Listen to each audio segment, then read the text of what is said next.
Good morning. Lunes mga kapatid, devotion tayo. So, magandang umaga sa ating lahat. Kumusta kayo sa buong magdamag ng ating pagtulog? No? Kumusta ang ating mga mahal sa buhay? So, sa umagang ito mga kapatid ay inanyayahan ko kayo na tayo dumulog, manalangin, hingi ng protection sa buong maghapon sa ating mga buhay, no? So, purihin ang Panginoon at tayo mga kapatid ay manalangin sa pasimula ng ating gawain sa Panginoon. So, aming Ama sa langit, Panginoong Hesukristo, Lord God, sa umagang ito, Diyos, tunay na kami, O God, ay humihingi ng pagsama mo, Panginoon, sa aming pagnilay-nilay na iyong mga salita. Gabayan mo ito, Panginoon, ang iyong mga salita upang maranasan ng bawat isa ang iyong presensya, maranasan ng bawat isa ang iyong kapangyarihan sa umagang ito. Bagamat, O God, humihingi kami ng paglilinis sa aming puso, isipan, gawa, Lord God. Ano man, O God, ang aming mga karumihan sa iyong harapan. Sa umagang ito, Panginoon, pakilinisin mo kami. Patawarin mo kami sa aming mga pagkukulang, pagkakasala, katamaran, sa lahat ng aming mga ginagawa, O God. Kami, O Diyos, nagpapasalamat sa pagsama mo sa amin, sa paggabay mo sa amin sa buong magdamag sa aming mga buhay. Lord God, salamat, Panginoon, sa katugunan na pinagkaloob mo sa bawat isa sa amin. Alam ko, Diyos, na mayroon lang mga kahilingan ang bawat isa. Pero ang bawat isa, Panginoon, alam ko ay nagtagumpay. Pagkamat mayroon pang naghihintay, pero Panginoon, hindi kami nagsawa na madinig mo ang aming mga panalangin, ang aming mga kahilingan sa umagang ito, Lord God. Tunay nga, Panginoon, na walang ibang makakatulong sa amin kung hindi kayo lamang. Walang ibang gagabay sa amin. Samahan kami sa buhay na ayon sa kalooban mo, Panginoon. Lord, salamat sa kalakasan. Salamat sa pagising mo sa amin sa umagang ito. Salamat sa mga kagalingan ng may mga karamdaman. Pagamat kami, O God, alam kong mayroon mga karamdaman. Hindi nawawala ang mga pagsubok. Hindi nawawala ang mga kasakit sa buhay. Lord, panghawakan mo kami. Pakatibayin mo, Panginoon, ang aming mga kalooban sa lahat ng mga tentasyon ng kaaway. Ikaw ang aming pag-asa. Ikaw ang aming lakas, Panginoon. Salamat, Lord, sa anumang mayroon kami, Panginoon.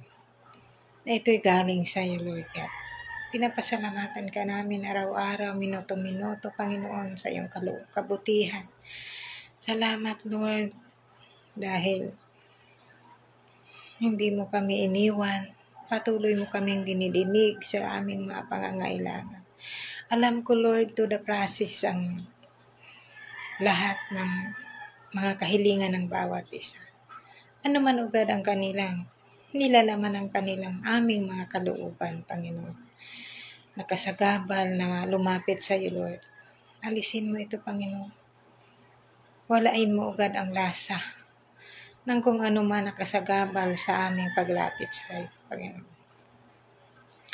Dinadalangin ko, O Diyos, ang lahat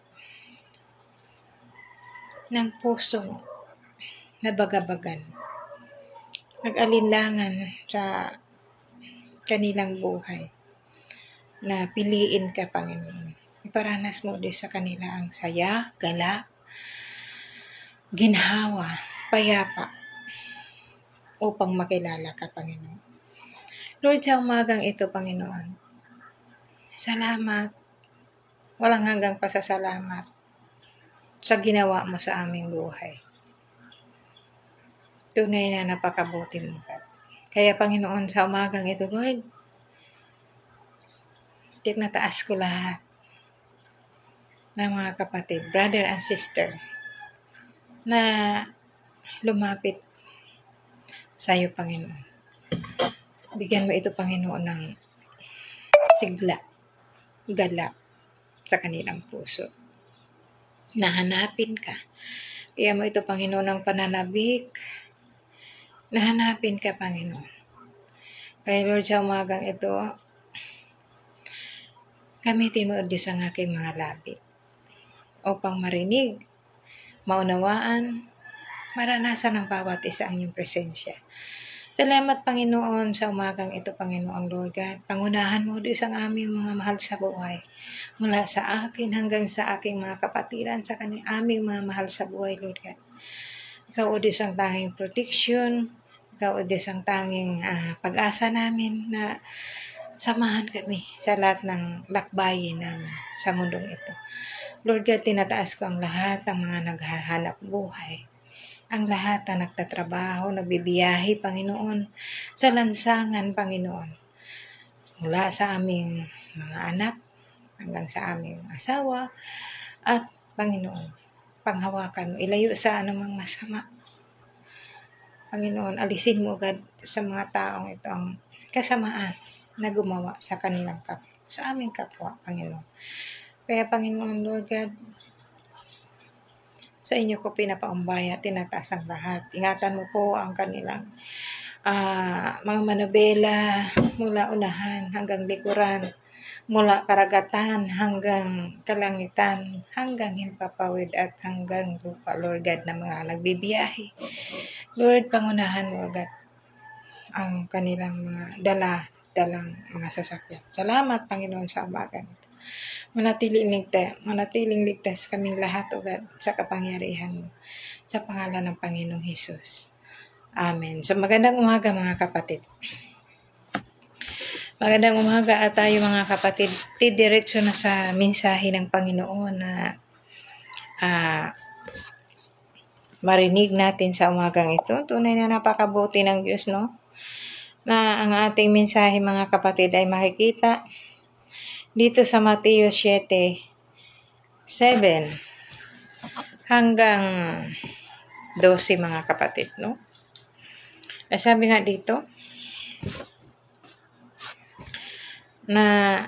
dito, no? Humingi, humanap, kumatok.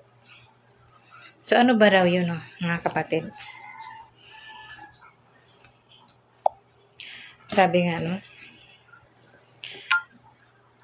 Humingi, humanap, kumatok. Yun yung ating pamagat sa ating mensahe sa umagang ito. Kaya nga, sabi nga dito sa city, humingi kayo at kayo bibigyan. Humanap kayo at kayo ay makakatagpo. Kumatok kayo at kayo ay magpagbubuksan. Sapagkat ang bawat humihingi ay tatanggap. Ang bawat humahanap ay makakasugtagpo. At ang bawat kumakatok ay pagbubuksan. Sabi nga dito, no?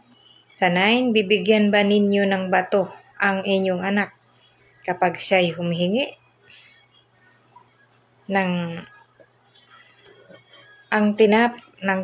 Bibigyan ba ninyo ng bato ang iyong anak kapag siya'y humihingi ng tinapay?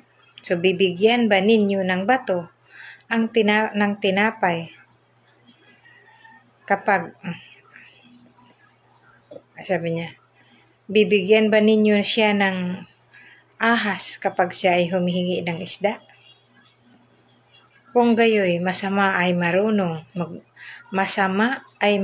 magbigay ng mabubuting bagay sa inyong mga anak. Gaano pa kaya ang inyong Ama na nasa langit? Bibigyan niya ng mga mabubuting bagay ang sino mang humihingi sa kanya. So gawin ninyo sa inyong kapwa nang nais ninyong gawin nila sa inyo. Ito ang buod ng kautusan ng mga isinusulat ng mga propeta. So sabi nga dito mga kapatid, purihin ang Panginoon, no? Ito naman ay pangako ng Diyos sa ating lahat, mga hintil, no? Nasabi nga, humingi kayo at kayo'y pagbibigyan. Tayo ba, mga anak natin, pag humihingi, pahingi tinapay, bigyan ba natin ng bato? O diba hindi natin? Siyempre, bigyan natin kasi humihingi, diba? Parables mga kapatid ang salita ng Panginoon. No? Parables unawain. Kasi, ipapaunawa mo na ito literally. Kasi sabi nga dito, no? Humingi kayo at kayo'y pagbibigyan. Humanap kayo at kayo'y makakatagpo. Kumatok kayo at kayo'y pagbubuksan. Diba? May mga humihingi, diba? Pinagbibigyan natin kung mayroon tayong maibigay. Diba? Kung mayroon man humingi ng tinapay, ibinigyan mo ng tubig, o masama, o bato, o kung anumang mga bagay na hindi naman niya hiningi, di ba nga masama ang loob? Ikaw ba? Humingi ka sa taong hinihingian mo kapag anong iba ang ibinigay, di ba masama ang loob niya sa'yo? So ang ating Diyos, ito ang pangako niya. Di ba naglalambing tayo? Ako, Lord, pahingi naman. Pagbigyan mo naman ako, wala kasi kaming ganito. Humihingi ako sa araw na itong Panginoon, wala kaming masaing.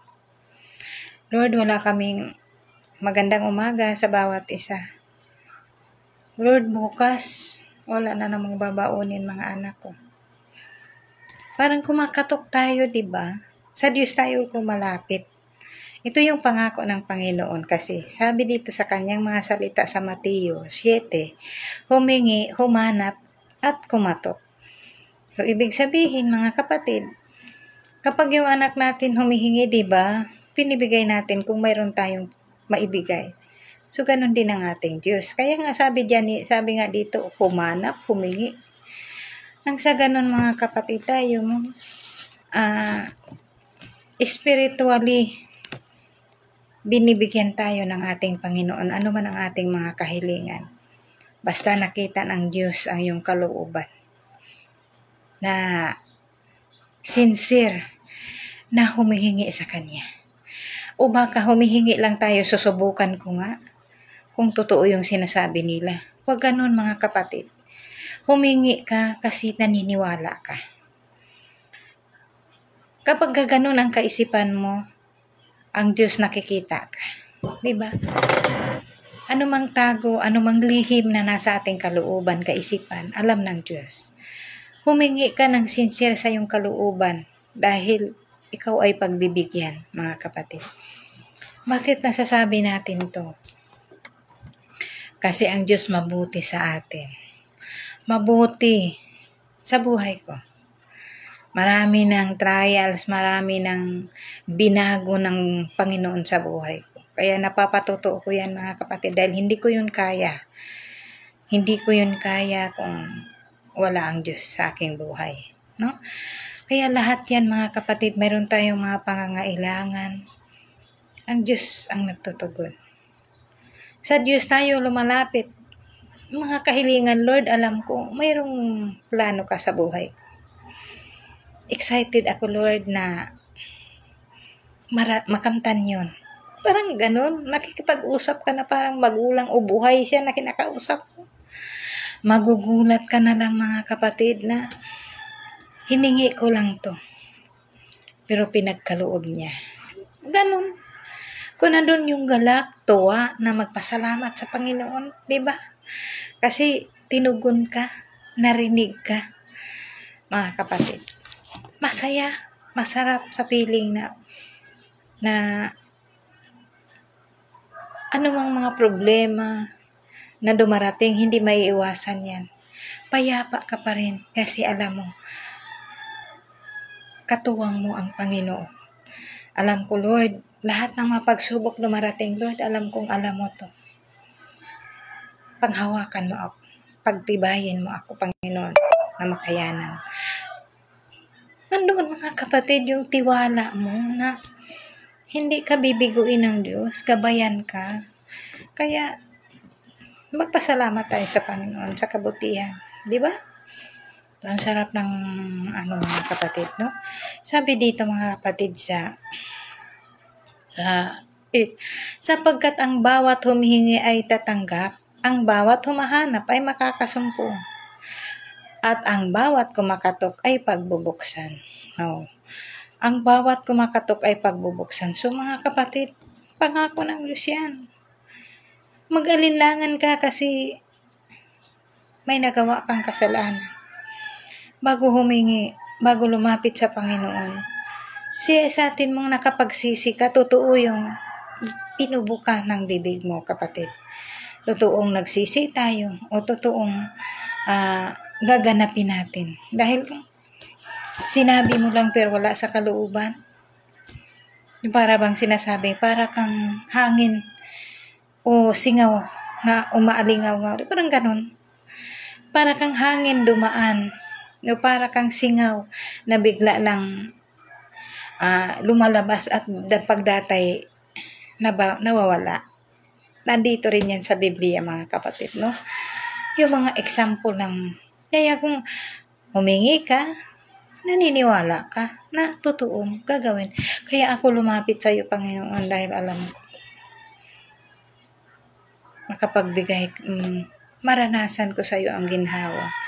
Maranasan ko sa iyo ang kapayapaan.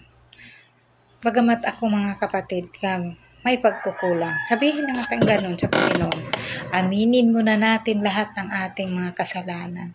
Aminin natin kasi although alam ng Diyos na may ginawa ka. Pero mas masarap, mas hinahantay ng Diyos yung magsisi ka. Mga kapatid, inaantay ng Diyos yung magsisi tayo. Kasi akala mo na itago sa Diyos. Pero alam ng Diyos, nakikita ng Diyos ang bawat ginagawa natin. Maliit na bagay man yan o ano. Alam ng Diyos yan.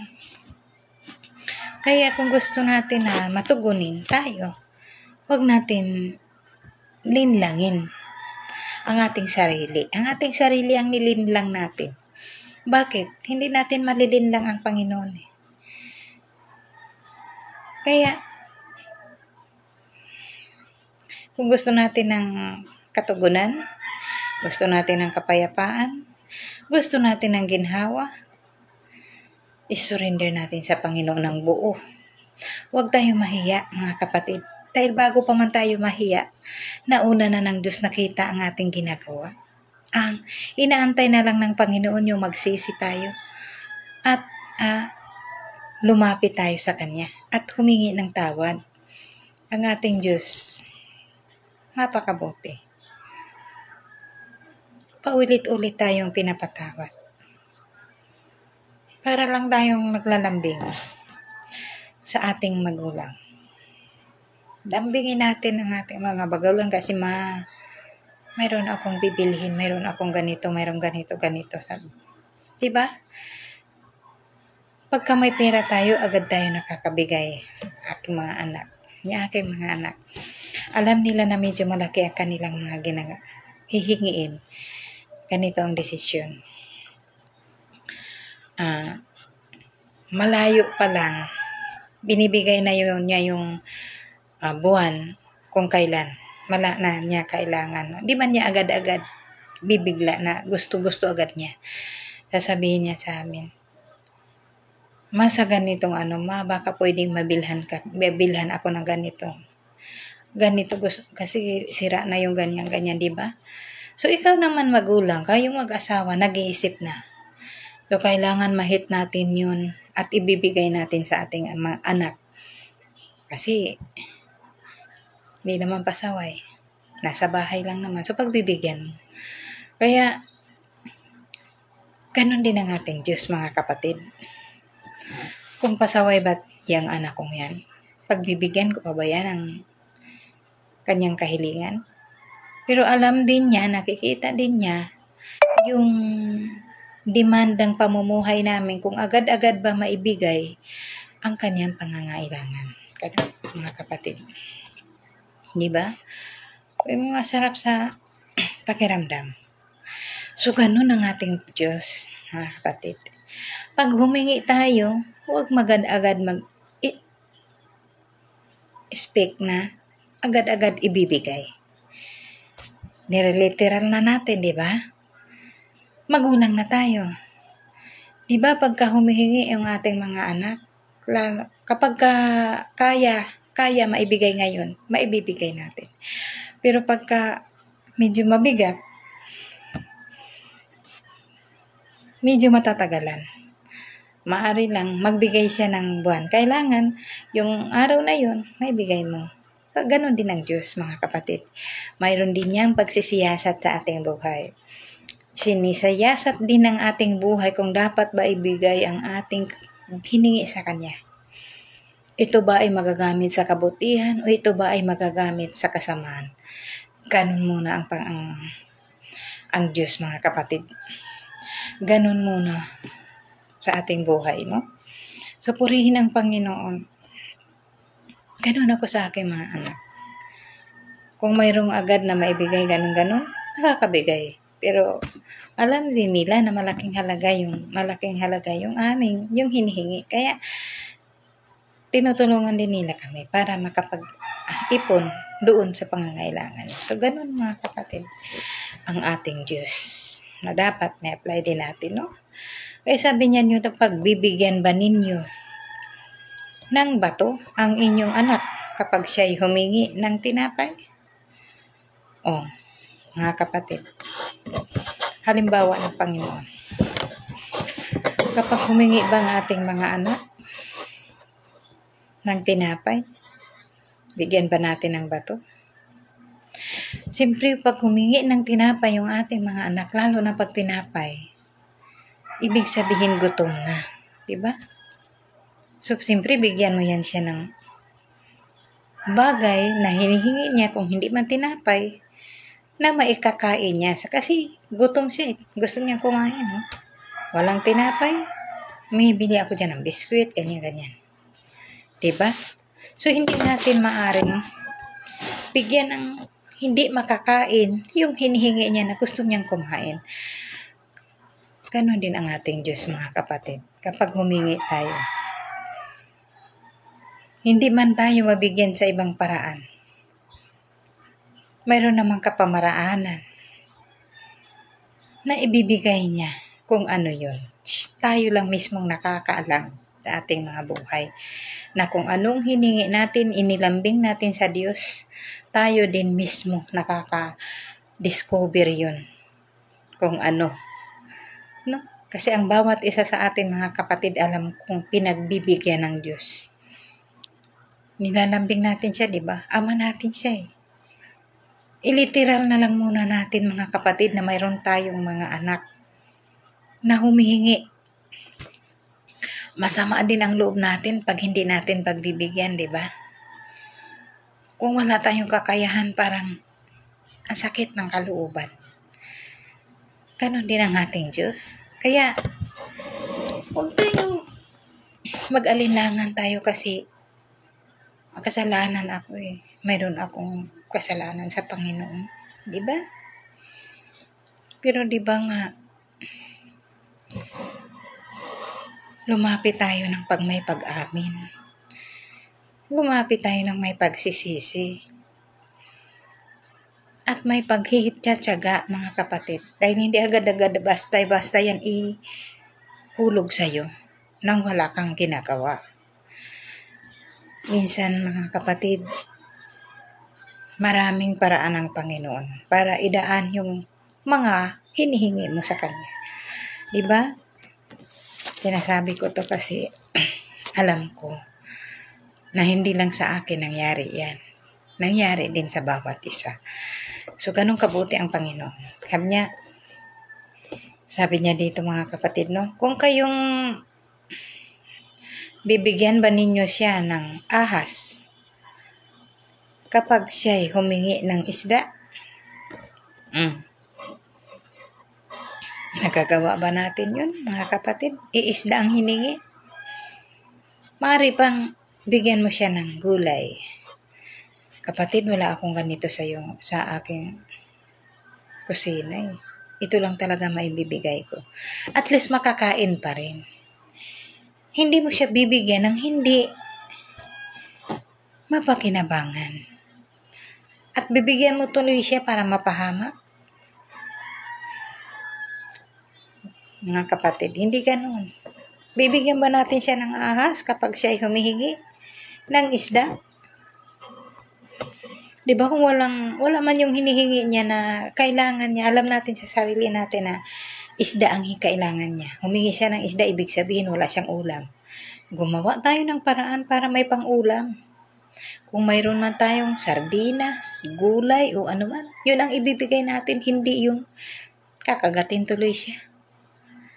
Mapahamak tuloy siya, di ba? For example, mga kapatid, di ba? Sabi niya dito, kung kayong masasama ay marunong magbigay ng mabubuting bagay sa inyong mga anak, gaano pa kaya ang iyong ama na nasa langit? Di ba? Ang ganda ng di ba, mga kapatid? Kung kayong masasama ay marunong magbigay ng mabubuting bagay, mga kapatid, sa inyong mga anak, gaano pa kaya ang inyong ama na nasa langit? Di ba? Kung tayo marunong nga magbigay sa ating mga anak, mga kapatid, o aminin na natin, nakakagawa din tayo ng masama, nakakagawa din tayo ng pagkakamali. Di ba?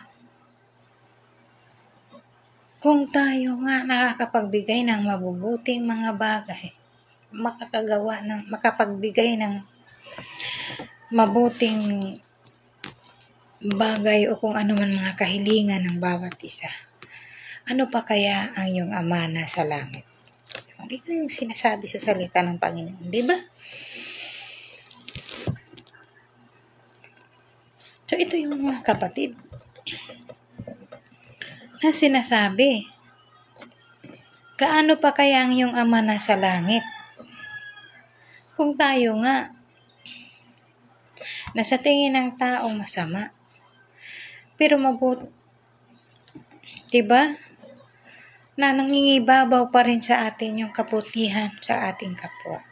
Gaano man tayo kasama-sama, nangingibabaw sa ating buhay yung kabutihan, mga kapatid. So ano kaya, diba? What if ano pa ang ating amang nasa langit? Na matulungin, mahabagin, makapangyarihan, na kayang ibigay ang nais natin. So alinangan tayo lumapit kasi nga, bagabag ang ating kalooban kung ikay tutugunin. Pero pinangunahan mo huwag mong pangunahan. Ang kinin mo, nagagawin ng Diyos dahil siya'y makapangyarihan. Nanguna kay. Hindi ka nagtiwala sa kapangyarihan ng Panginoon na ibibigay, pero huwag kang magmadali, mga kapatid. May pagtiis, pagtiyaga, ang paghihintay. At may pagbabago na dapat gawin mo sa iyong buhay. Tanungin mo ang sarili mo, bakit kaya di pa dinidinig ng Diyos ang aking panalangin? Tanungin mo rin ang sarili mo, may ginagawa ka pa bang hindi mo sinurinder sa Panginoon? May pagkakamali ba ako? May nagawa ba akong paglabag sa kautusan ng Panginoon? Yun din, mga kapatid, ang tanong natin. Kung bakit alinlangan pa, hindi pa dumarating, di ba? May paghihintay. So mga kapatid, Kung kayo, di ba? Sabi dito. So, bibigyan niya ng mabubuting bagay ang sino mang humihingi sa kanya. Di ba? Sabi sa kanyang mga salita dito sa Mateo 7, 10 mga kapatid. 11 na pala tayo. Sabi sa 11, bibigyan niya ang mga mabubuting bagay ang sino mang humihingi sa kanya. Sabi nga, kung kayong masasama ay marunong magbigay ng mabubuting bagay sa inyong mga anak, gaano pa kaya ang inyong ama na nasa langit? Bibigyan niya ng mga mabubuting bagay ang sino mang humihingi sa kanya. Sabi sa 12 mga kapatid, dito tayo magtatapos. Gawin ninyo ito sa inyong kapwa, ang nais ninyong gawin nila sa inyo. So ito ang puod ng kautusan at ng mga isinusulat ng mga propeta. So mga kapatid, gusto mang gawan ka ng mabubuti, ng mabuting bagay, mabuting pagrespeto o may pagrespeto sa'yo, manguna muna, gawa natin yan sa ating kapwa bago balikan ka rin ng mabuti. So kung mabuti ang gawa mo sa iyong kapwa, babalik din yan ng mabuti sa'yo. Kung mayroong respeto ka sa iyong kapwa, ikaw din ay re-respetuhin. Diba? Yun ang salita ng Panginoon. Gawin ninyo ito sa inyong kapwa, ang nais ninyong gawin nila sa inyo. O diba? Pag masama ang ginawa natin sa ating kapwa, masama din ang balik. Pero pag mabuti ang ginawa mo sa inyong kapwa, mabuti rin ang balik. Diba? Ito ang kautusan ng mga isinusulat ng mga propeta. Purihin ang Panginoon. Tandaan natin, Mateo 7 hanggang 12. Purihin ang Panginoon mga kapatid, na ang pamagat, humingi, humanap, kumatok. Salamat sa salita ng Panginoon sa umagang ito. Ang kanyang mga mensahe, nawa ay hindi ito mabaliwala mga kapatid. Tandaan natin na lahat ng gawa natin sa ating kapwa, kung nais natin gawan tayo ng mabuti, gumawa din tayo ng mabuti sa kanila. Kung gusto mo, respetuhin mo muna sila bago balikan ka rin ng respeto. Gatis, gaya ng ginawa mo sa kanila. Purihin ang Panginoon. Magandang umaga. Maraming salamat mga kapatid sa Panginoon sa umagang ito sa kanyang mga mensahe. So dakila ang Diyos sa ating mga buhay, mga kapatid. Individual ang kaligtasan. Ang Panginoon laging may handang pag-asa sa bawat isa. Kaya wag nating panghinayangan, wag nating pakatamaran, wag nating baliwalain ang pag-asa na yung hinanda ng Panginoon. Tandaan natin, ang ating buhay pansamantala lang. Hindi ito mananatili, ito'y babalik sa Panginoon. Sa paghukom o sa pag-asa ng buhay. Diba? Buhay na walang hanggang. Nakapiling ang ating amang nasa langit. Purihin ang Panginoon sa umagang ito, tayo manalangin sa ating pagtapos ng ating gawain. Debosyon sa Panginoon. Gawain ko to, pero instrumento lang ako. Hindi ito sa akin, kung hindi sa Diyos ang gawain ito. No? Binabahagi ko dito mga kapatid, hindi katang-isip, kung hindi dito galing sa magandang balita ng Biblia. Purihin ang Panginoon, manalangin tayo. Aming Ama sa langit, Panginoong Hesukristo, Lord God, sa umagang ito. Salamat sa umagang ito, Panginoon, sa mga mensahe mo sa amin, Lord God, sa paalala mo sa amin, Panginoon. Lord, thank you, Lord, sa lahat ng pagtutuwid mo, pagtuturo mo sa amin sa umagang ito. Tunay na napakabuti mo, God, ay hindi mo kami pinagkukulang. Bagamat, Panginoon, nilalapit mo ang iyong mga salita upang makilala ka sa bawat isa. Kaya, Panginoon Lord, ikaw ang aming pag-asa. Ikaw ang aming dakilang tagapagturo. Tulungan mo kami, Panginoon, sa lahat ng aming mga kahinaan, Lord God. Tulungan mo kami, Panginoon, sa lahat ng aming mga pagkukulang, O Diyos, na maituwid namin, O God, na makilala ka, Panginoon, sa aming mga buhay. Kaya, Panginoon, sa umagang ito, Lord God, buksan mo, God, ang mga kaisipan ng mga kapatiran, Panginoon, na naliligaw ng landas, na kinikilala nila yung mga wangis ng hindi mo wangis, na gumagawa sila ng kanilang mga sariling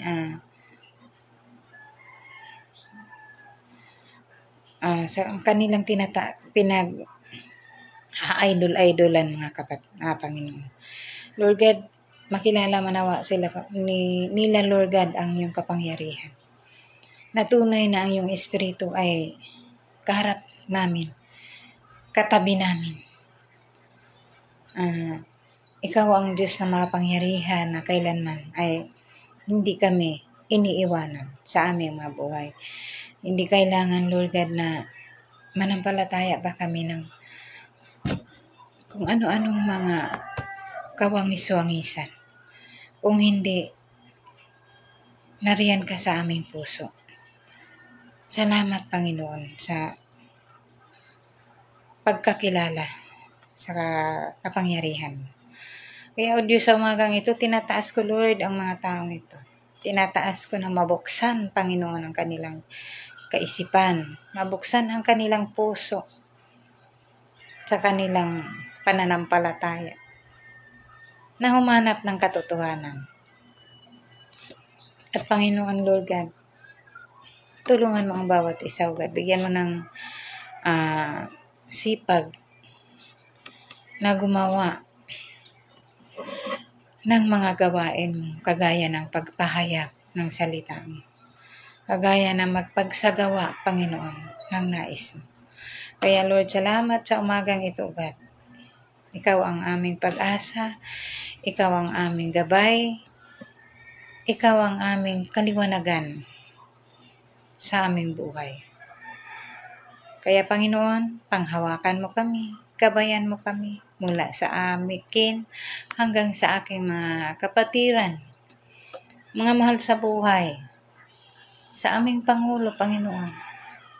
Gabayan mo sila, Lord, mula sa kanila, sa aming Pangulo hanggang sa pinakamababa niyang kabinete, O Diyos. Sa umagang ito, Panginoon, magliliwanag ka sa kanilang buhay, Lord. Magkakaunawaan-nawa, Panginoon, ang aming bansa. Magkaroon ng kaayusan, pagmamahalan, plano, ugad, na magkaroon sila ng plano na masulbad ang lahat ng problema ng bansa, ugad. Lord, sa umagang ito, Panginoon, dinadalangin ko ang mga taong wala na lang ibang ginagawa kung hindi gumawa ng masama sa kanilang kapwa. Panginoon, itong mga taong ito, Lord God, itinataas ko sa iyo, Panginoon. Ano man ugad ang kaparusahan, ano man ugad ang kanilang kabagu-baguhan, itinataas ko po sa inyo. Panghawakan mo ito, Panginoon, bigyan mo ito, Panginoon, sila ng kanilang pusong dalisay na gumawa ng kabutihan na lang. Huwag na mag-isip ng masama sa kanilang kapwa, Lord God. Bigyan mo sila, Panginoon, ng kabuhayan na marangal, na hindi na kailangan mag-isip ng kasamaan sa kapwa, Panginoon. Tulungan mo naman kami, Lord. Wala kaming magagawa kung hindi ang tanging pag-asa namin ang iyong kapangyarihan sa umagang ito, Panginoon. Gabayan mo, O Diyos, ang aming mga mahal sa buhay sa lahat ng banta ng kaaway. In Jesus' name, Amen. Magandang umaga, mga kapatid. Good morning, good morning. Ako nga pala si Sister Roslyn Sarino Villegas, Rosby Morning Devotion.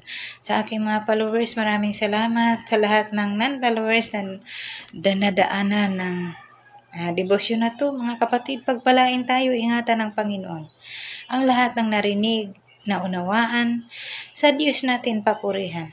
Itago ninyo ako sa inyong mga paningin. So mga kapatid, God bless everyone. Magandang araw. Pagpalain tayo at ingatan ng Panginoon.